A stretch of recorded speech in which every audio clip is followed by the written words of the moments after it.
To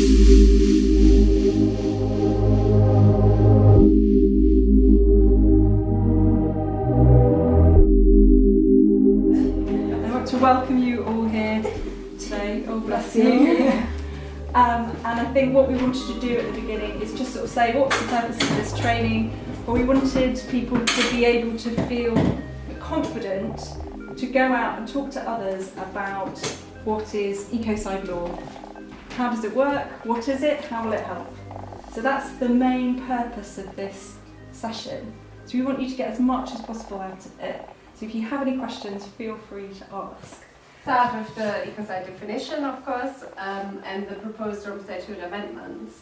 And then we're going to do like a little exercise on Ecocide cases.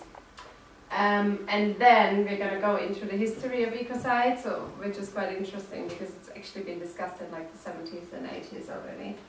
And then we're going to talk a bit about ECI.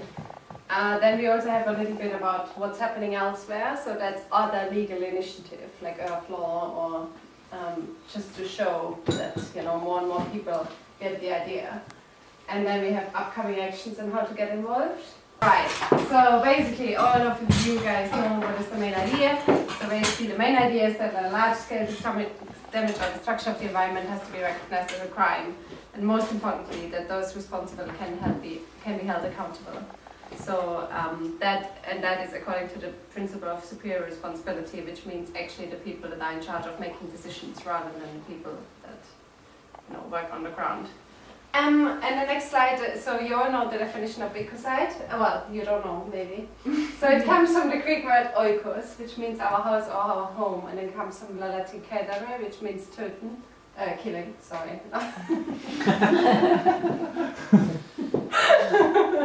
Can teach some German as well. So ecocide means killing our home. And this is the definition that we currently work with, which is ecocide is any act or failure to act which causes significant and durable damage to any part of or systems of the global commons, or which threatens ecosystem services essential to the survival to the safety of humankind. So I just want to underline that, this is basically at the moment the definition that we are working with, which has come out of an expert group, which I'm going to talk about a bit more later. But it's important to recognize that there's a variety of definitions out there, and in the end it doesn't really, from my point of view, it doesn't really matter that much which exact definition you use, but it's always about large-scale damage of ecosystems which threatens the life of inhabitants, of living beings. And that's really the core of ecocide. You all know probably about the Rome Statute, which is basically the treaty that is establishing the International Criminal Court. And it has 4 international crimes against peace at the moment, which are crimes against humanity, genocide, war crimes, and crime of aggression. And basically what we are proposing is to amend the treaty to add ecocide as a 5th crime against peace. And we're going to talk later about the history, and we'll see that it has actually been discussed when the Rome Statute was first finalized. Yeah. So, as I mentioned, we have been working with an expert group to put together that definition. And the reason why we came up with this expert group is because as we were running the ECI, we obviously wanted to get a lot of organizations like Greenpeace, like Friends of the Earth on board to support the proposal, but they had some concerns because I think they felt, first of all, that they were not involved in the drafting of the actual text. And second of all, there were a lot of concerns around the exact wording and how it will fit in the Rome Statute and how it would fit in the European context and all of that. So because we've had all this helpful feedback from all these people, we thought, why not establish an expert group to really find the best solution that works in the international context for amending the Rome Statute. So some of the people, so basically it serves 3 purposes: to bring all these organizations together, to close the loopholes or clarify the elements of the law that we had. And basically what is also important, the majority were lawyers, but it also included some scientists, some health experts, some public policy and campaigning experts, and the big NGOs. So it was really quite good in bringing different people together. And yeah, you can see the pictures of some of them, like this, for example, Stephen Freeland, who is an expert from Australia, who is a legal expert, who has also worked on a similar ecocide concept amendment to the Rome Statute. This is Roger Cox, who won the case against the Dutch government for failure to act on climate change. He's Dr. Belpom, he's a health expert. She's an expert for future generations' rights, which is another aspect that obviously needs to be involved. I don't have a picture here, but we had Gerd, who's an expert on like indigenous rights, because indigenous people's rights also go in there. Sander Philip is also intergenerational. This is Damien Short from the University of London, and he has led the research project on the history of ecocide, which is really interesting because he discovered a lot of things. He's quite interesting. He's Laurent Néret. He's a French, also law professor, and he was actually appointed by the French government to lead a working group of the Ministry of Justice on environmental crimes. So he's been working since 2011, and in the beginning, this is, I think, a good example of why we needed that expert group, because in the beginning he was quite, I wouldn't say opposed to our initiative, but he was quite concerned that maybe we were displaying things in a bit different way than he was displaying things. And he was also using the word ecocide. So obviously he was using a kind of different idea of the word ecocide than we were using. But then, because we took this approach of involving people and saying, yeah, sure, if you have feedback, why don't we, work together on something? Now he's actually very involved, and all his concerns have been clarified. And I think that really shows why it was important to have that group. Okay, let's go to the next one. And basically, this group then, so the first meeting, the first kind of in-person meeting of the group took place in October 2014. At our big conference in Brussels when we kind of closed the ECI. And then we came up with these proposed amendments to Rome Statute. So they have been working for like months. They only finalized it maybe 1 or 2 months ago. So basically they have been working on making the exact text, because it is actually 17 amendments. So basically they took the Rome Statute and they changed each sentence that needs to be changed. They crossed out some stuff, they added other stuff. So this is what they suggest to add as the definition of ecocide. So for the purpose of this statute, any person is guilty of ecocide who causes significant and durable damage to any part or system of the global commons or an ecosystem service relied upon by any human population or subpopulation. So I'm going to explain each part of that in a second now, basically. So because the thing is, I think one of the issues with the definition of poly was that it was quite short, so it didn't go in that much kind of scientific specific detail, but obviously a court, when it is trying a case, it needs to have all that kind of detail, which is why now all of that is supposed to be in the Rome Statute. So basically it says a benefit obtained by humans from the environment, including but not limited to supporting services, so this is nutrient and elemental recycling, primary production, clean air, clean water, soil formation, so it's all the kind of basic cycles that we need. Provisioning services, which is food, habitat, raw materials, biodiversity, genetic resources, minerals, water, medicinal resources, and energy. Regulating services like waste decomposition, air and water purification, pest and disease control. So we also try to link it to the health element. And cultural services, which is all the kind of things like spiritual enrichment, recreational experience. Basically, it just explains what we mean by the word global commons, which is the oceans and the seas, the atmosphere, the seabeds, the Arctic and Antarctic, rivers that cross international borders. I think it's also important to keep in mind that obviously because it is for the Rome Statute, it needs to be international, so it needs to be issues that cross borders or beyond the borders. Species migrations that cross international borders, space beyond the Earth's atmosphere, biogeochemical cycles, so that's very important, and it goes back to the idea of the ecosystem. So really to look at the cycles that we need on, basically, that the Earth needs to survive, nitrogen cycling, carbon cycling, mercury, sulfur, chlorine, all of them. Natural resource reserves beyond national borders. Gene pools, so that's very important because that basically helps us to tackle Monsanto, for example. And biodiversity in all of the above areas. So it's quite a detailed catalogue of what we mean by the global commons. And now we get to the ecosystem services, which was your question, which is with the human population or subpopulation. So basically it says a benefit obtained by humans from the environment, including but not limited to supporting services. So this is nutrient and elemental recycling, primary production, clean air, clean water, soil formation, so it's all the kind of basic cycles that we need. Provisioning services, which is food, habitat, raw materials, biodiversity, genetic resources, minerals, water, medicinal resources, and energy. Regulating services like waste decomposition, air and water purification, pest and disease control. So we also try to link it to the health element. And cultural services, which is all the kind of things like spiritual enrichment, recreational experience. The idea is that there are certain limits that the planet can support, and obviously if we cross them, then the kind of the impacts accelerate each other, and it's pretty impossible to deal with them. So what do we mean by exceeding planetary boundaries?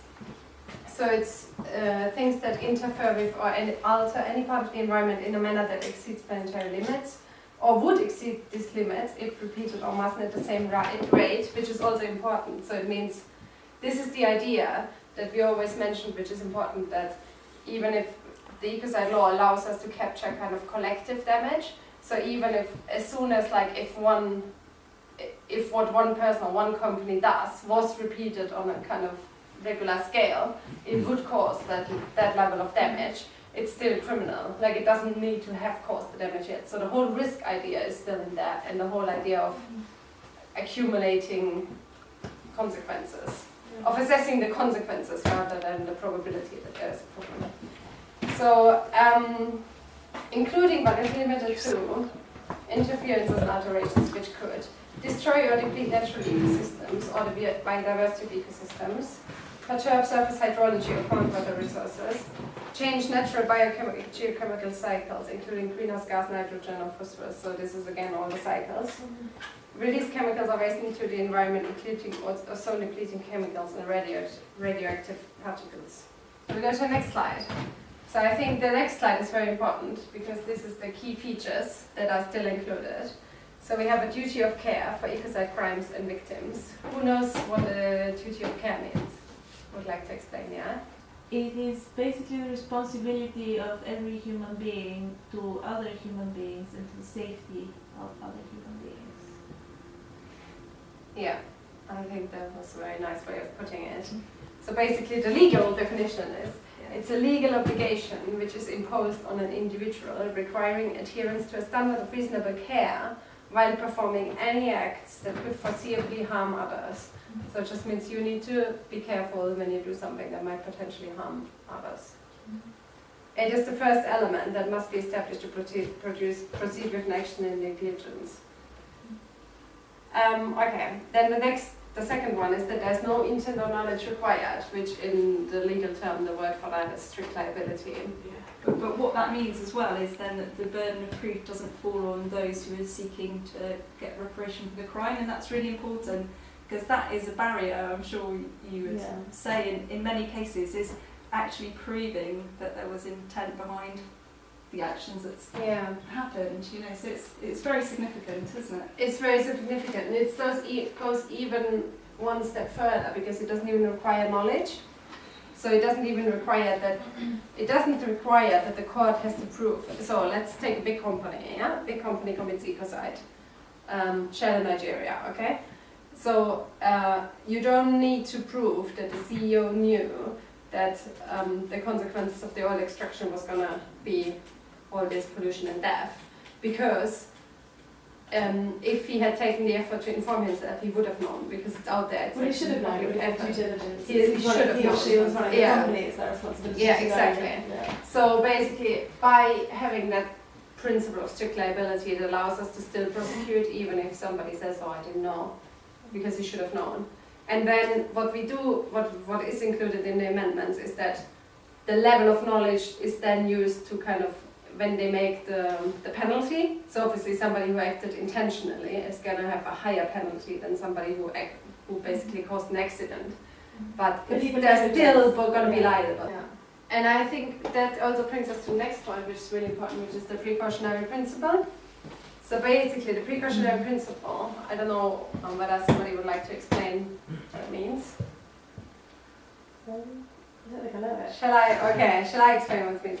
So basically it means that if a certain action or policy has a potentially the risk of harming somebody, the public, then in the absence of scientific consensus that it's not harmful, it's the duty of the person that wants to use that technology to prove that it's not harmful.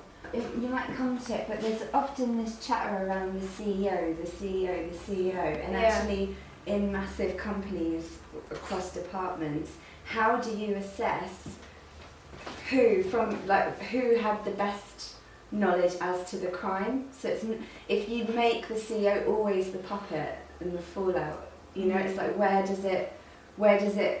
how do you pinpoint the different parties that were involved in a crime?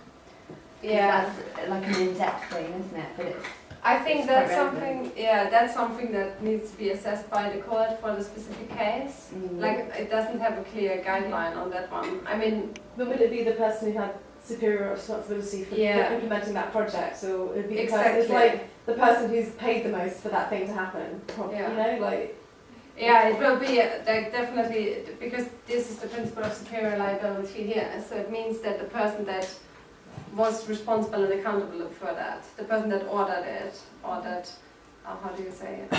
procured it, or that kind of, allowed for something to happen. So for example, if it's a certain project, would probably be the project manager, but also his manager, but also, the CEO or whoever ultimately, because somebody will have signed off that project, that person. I think as well, something that's always struck me as really significant and really important is not so much just that people will actually go to jail for it. They need to be a strong enough deterrent, I think, but it's actually by criminalising certain acts, you affect the insurance industry. And that for me is the most significant thing, because then you can't get insurance to cover you. Because a bunch of people going to prison, really, how much is that going to change the world?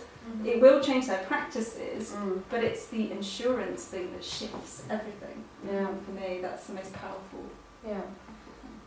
Okay, then there's another shared responsibility in relations to victims. So that's really important as well, in particular if you want to look at ecocide in a climate change context, because basically it means that all those that contributed to an ecocide happening then also have a shared responsibility to pay reparations, to either pay reparations to the victims or to implement the restorative justice process and to basically to regenerate the ecosystem.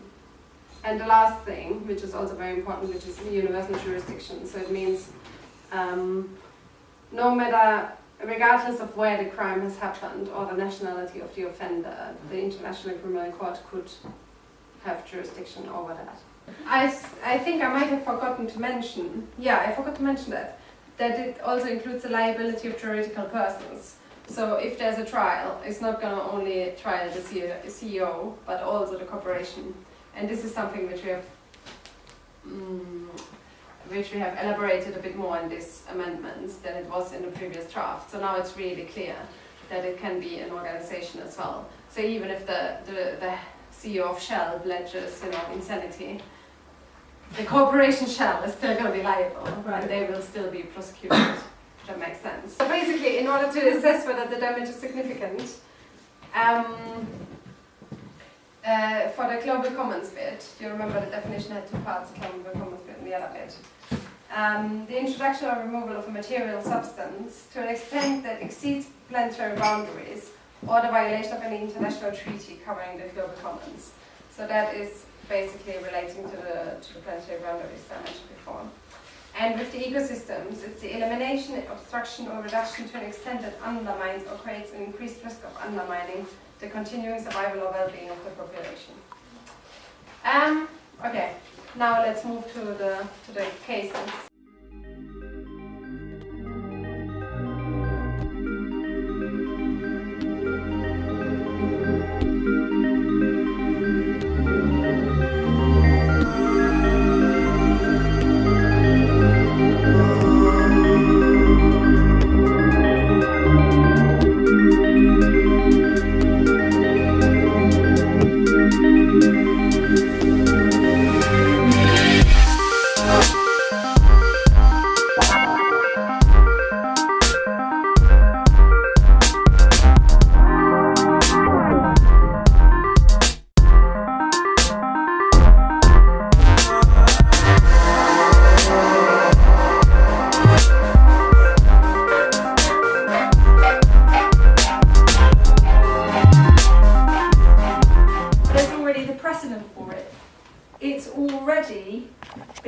within an international context.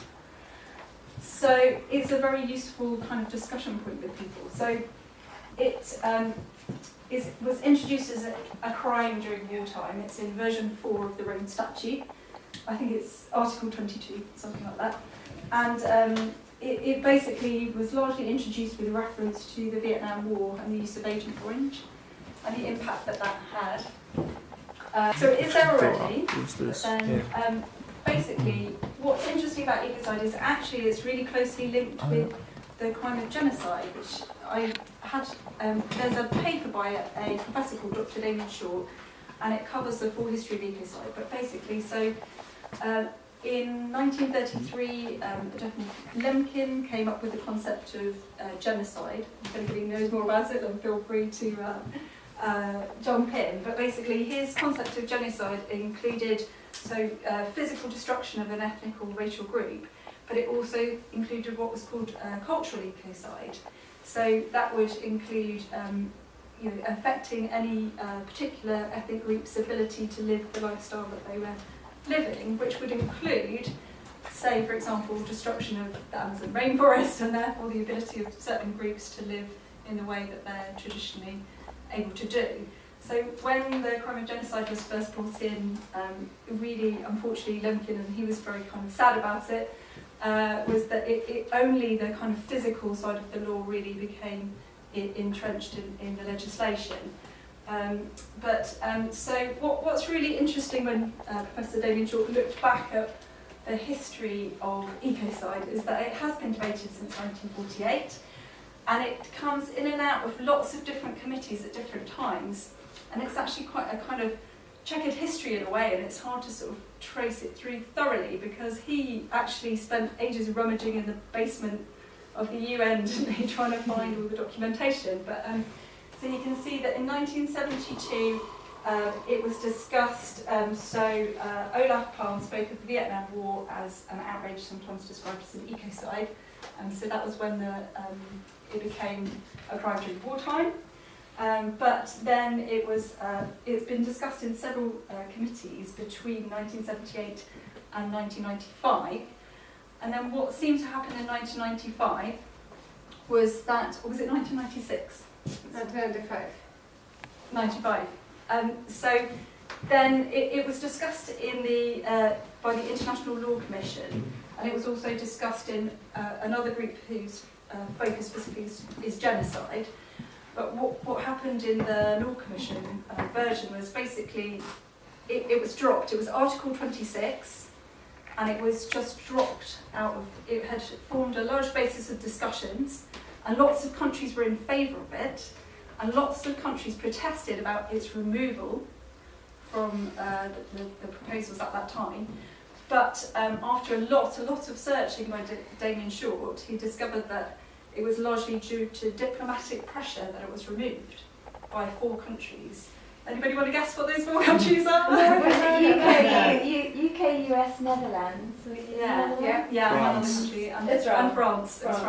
Yeah, it was France. So, yes, so it's amazing, really, thanks to him, that we have this kind of evidence base for its, that it is kind of well entrenched within the UN framework already, been discussed by many people, supported by many people. And what's really important about this is we know that it can work within this framework because it has been discussed in all the necessary committees at a UN level, but there's still political will that is needed. So you could say, we were having an interesting debate earlier about the power of the UN, and that is a kind of issue. But I think because you've got this kind of the dual impact of climate change, which is a massive issue that we need to tackle urgently, coming towards us at a rate that's being discussed, that you're starting to get the kind of political response to a certain extent to this kind of issue. So that's how I see that it can be kind of forced again back up the political agenda. Yeah. Okay, so most of you, I think, are here because you've heard Polly Higgins speak, And I am initially, I saw Polly speak at the library in Camden, and as we can see that actually Polly Higgins has effectively revived this law, the concept of this law, in 2010, and she proposed her definition, which we talked about earlier, that it kind of fits within the British legal framework, the way her definition is set out. And so we can see it's the, well, I think you've all heard the full definition before, but what's really interesting about what Polly did is then she made sure that all the state parties had a copy of the proposed definition. And she spent a lot of time touring the world talking to individual leaders about the law and how it could work and what the implications could be.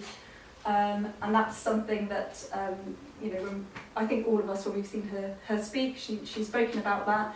And she's also talked about, and partly why we're here, is the need for a public mandate as well. And that's what the leaders have been telling her. She's been going around the world, is where's the public demand for this law?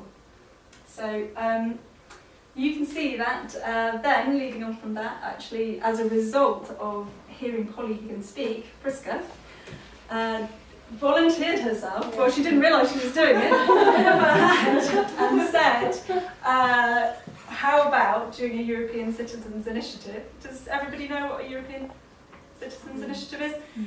So the idea is that within the European Union, if you can get 1 million signatures from EU citizens, then the EU has to debate the introduction of a law. So that was the idea and the concept, and that began in 2012. And as you can see, we collected over 185,000 signatures, and Priska set up a European-wide network of coordinators like me. And I think what's interesting here is as well that although we only got 185,000 signatures, so we didn't get the 1 million, what was really interesting was that not only did the European Union ask for our opinion on how the European Citizens Initiative doesn't necessarily work for small groups who aren't employed to work on these activities, but they also did agree to a hearing. So we did actually have a hearing in the European Union in, was it February? Yeah, February this year. Was it February this year? Yeah, well, it took very long to set up. And the great thing about that hearing, which was which was amazing, was we also had a conference before that as well, which the conference was again organised by Priska and gathering a lot of experts, gathering a lot of experts together to talk about the law, and that then resulted in the formation of the experts group, didn't it, essentially? So actually you can see the kind of snowballing of how bringing people together to talk about this subject begins to make leaps and jumps and connections and gets things moving. And then, so it was discussed within the European Union, did have the hearing. And I think the interesting thing about that is the follow-up there, isn't it? Because we didn't get the 1 million signatures, they agreed to discuss it, but they weren't obliged to discuss it. And I think that makes a difference. So the idea is, because it's the Rome Statute, there were 122 signatories as of 2015, I read the other day, to it. And that actually what's great about that, so the Rome Statute sets out the crimes against peace, and of the 122 state parties who were signatories, it only takes one of them to propose an amendment to the treaty, which is the document that sets out the crimes against peace, to include ecocide, and then 2/3 have to vote in support of it. So that's 81. Is that 81 people? 81, yes. So it's actually, when you think about it in those terms, it's a very small number of people who could potentially make this law a reality. I think the earliest time it can be proposed is 2017, isn't it? Which is the next review conference, yes. Yes, that's the next review conference. So we have between now and then, and I think that's why it's so important to have people operating in each country. And it is all about conversations, because there's the weird, whole 6 degrees of separation thing. You never really know who it is, who knows other people who have power and influence. And actually, you know, I think that's something that I feel like I've learned a lot. It's a lot about conversations with people as you meet along the way.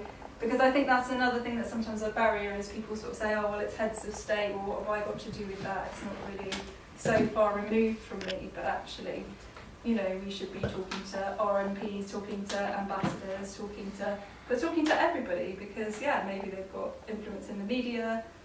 There's so many possibilities that can be born out of conversations, and getting people to feel confident to talk about it. Yeah, that's really crucial. It needs to. So we need one head of state. We need one head of state to propose the amendment of the Rome Statute. I mean, we still have on the website the kind of I support and Ecocide, so you can still sign to support there. And we are planning to hand these signatures over at some point to the United Nations, to Ban Ki-moon, but only after a head of state has asked, because basically the way it works is that first the head of state needs to ask for an amendment, and then it goes to Ban Ki-moon as the Secretary General of the United Nations, and then he needs to kind of pass it on for the process to start.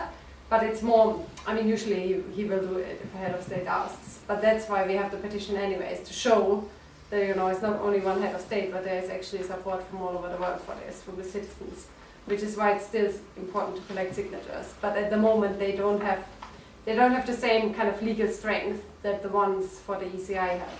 Because for the ECI it was actually a requirement for the Commission to respond. You know, it is a grassroots campaigning organisation. It is volunteer run and led, so there's lots of opportunities to get involved in it and kind of steer what happens next, really. And I think that's a very exciting thing about it. Minimal funding, and that's if anybody's good at fundraising, we would love that. And they use that to collect signatures in Munich.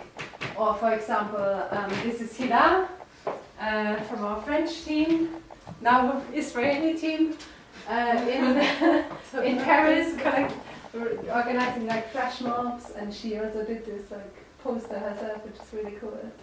This is, for example, we had an Ecocide Day on the 21st of September 2013. Oh, that's so long ago, it's crazy.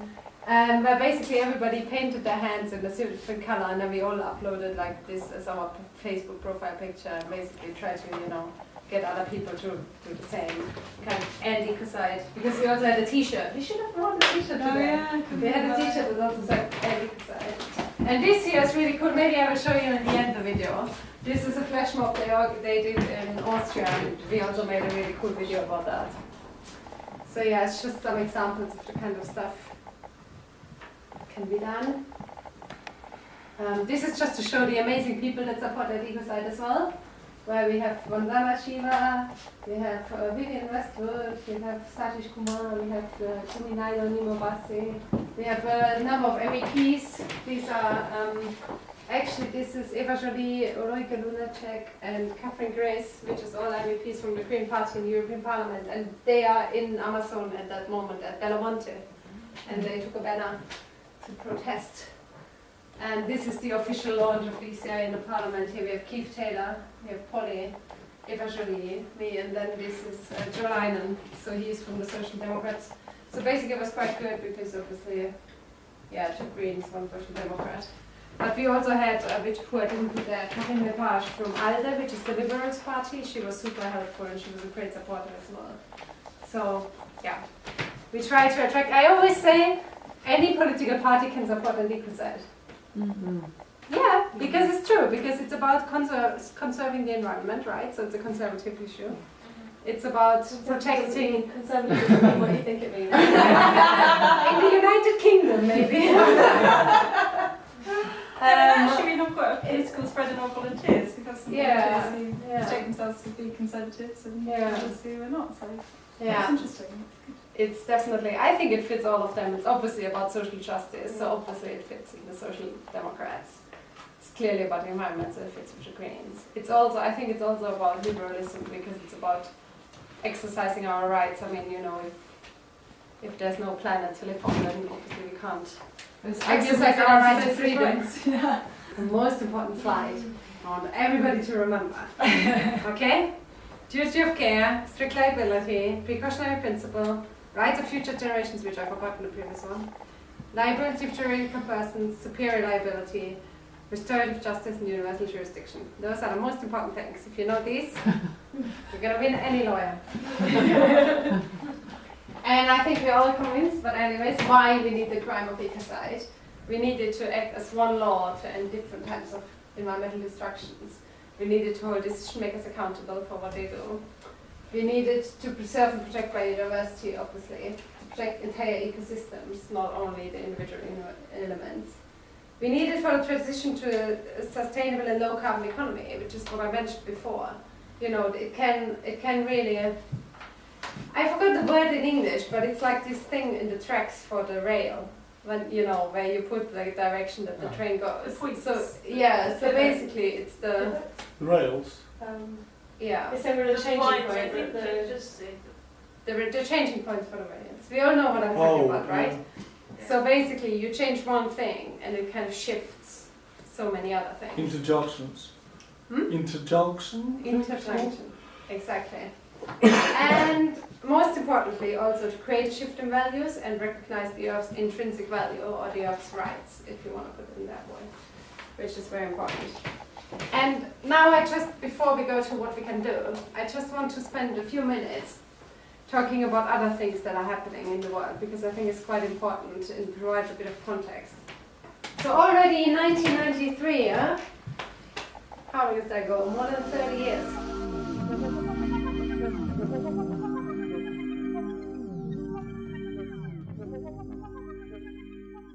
More than 20 years ago, there was a case in Indonesia where basically that deforestation must be prevented in the name of children and future generations. And they were talking about deforestation, obviously.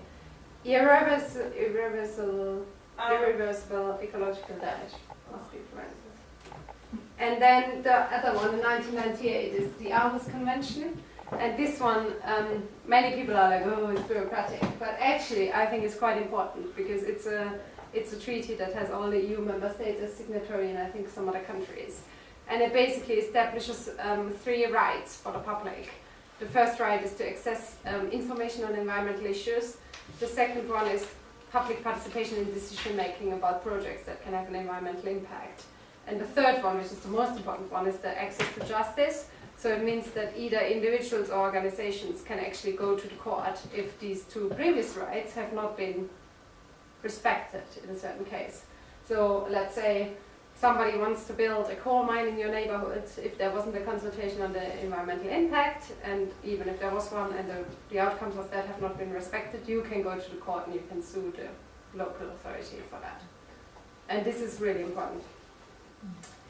Then we've had in 2008, I mentioned this case because it's France and because it's a big country, and Total, the company was responsible for the Erika oil spill off the coast of France, was condemned for causing ecological prejudice. And this is an important case because it's the first time that somebody was condemned, a company was condemned in a criminal manner for something which didn't actually kill any people, but only sea life. And when you say condemned, was it in court? Or? In court, yeah. So there was a criminal court case and they lost it and they had to pay. They didn't pay that much. They paid what was the 375,000. What grounds did they bring it under? So basically, they brought it under maritime pollution, but they claimed ecological prejudice. So it's the first time that basically it was a criminal case that was without involving any damage to humans, basically, which is an important precedent. Of course, increasingly there are countries that have provisions for future generations' rights, which is also very important. And what I realized, I didn't put it on the slides, which is very bad, should have, is there's also obviously the big movement for indigenous rights. And the Declaration of Indigenous Rights is particularly important because it is also enforceable and it also gives them the right to participation in decision making about anything that affects their lands, which is obviously very important because a lot of ecocide happens on these territories. And I apologize for my oversight to forget including this. And then, of course, in June this year, the Dutch government was ordered by the Supreme Court to reduce their emissions by 25 to 40%, which is, they calculated that's basically the Dutch contribution to worldwide climate change. And this one is really, really important because it really sets a precedent. And now they're both France and Belgium are trying to do the same, and I think we can discuss later whether the UK potentially could or could not.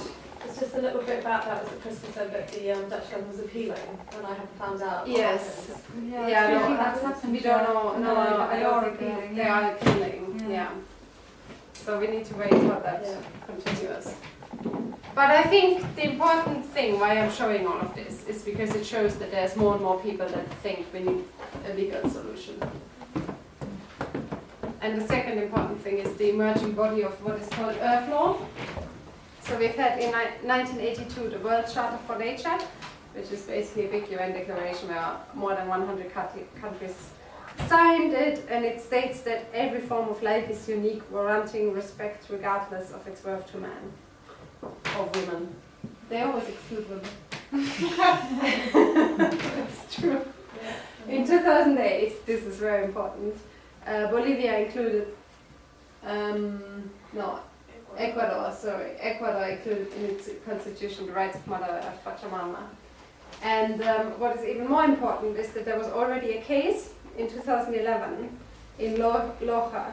So basically, there was a project to stop the widening of a river, and the reason how they argued in the case for stopping that project was because it would violate the constitutional rights of the river to exist and to maintain its vital cycle, structure, functions, and evolutionary processes. So it's the first case where it has actually been used, the rights of Mother Earth in Ecuador. And in 2010, Bolivia adopted a law of the rights of Mother Earth as well. And it's even more encompassing than the Ecuadorian one.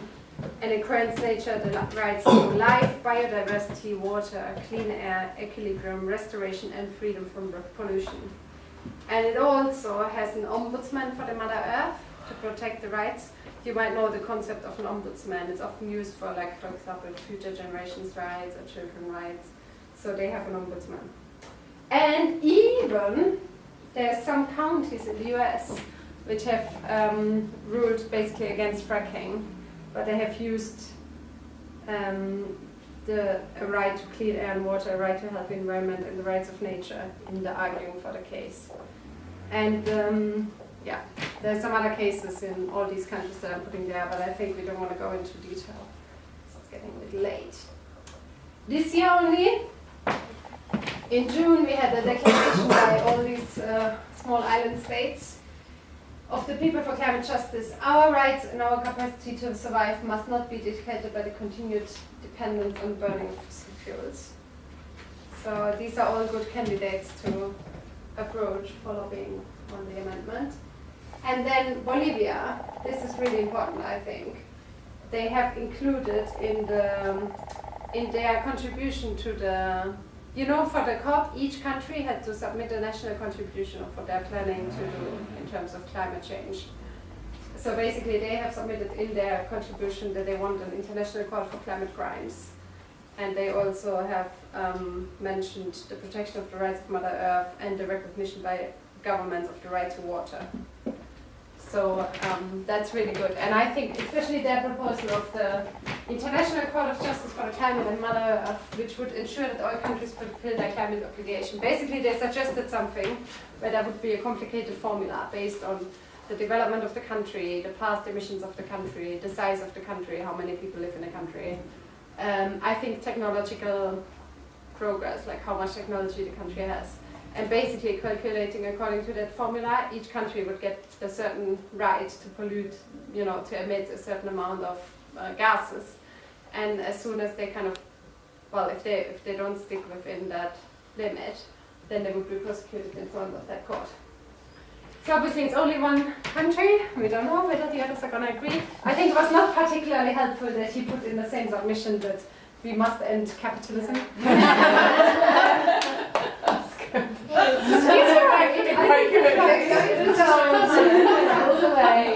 It's just like his wish list for Christmas, isn't it?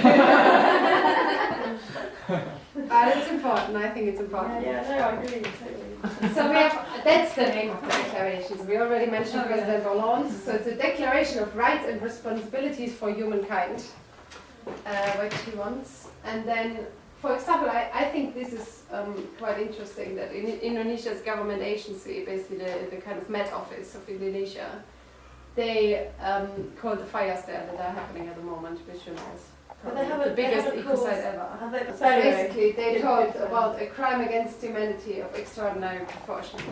So I think more and more, you can see it in the public debate, there's more and more talk about, you know, crimes and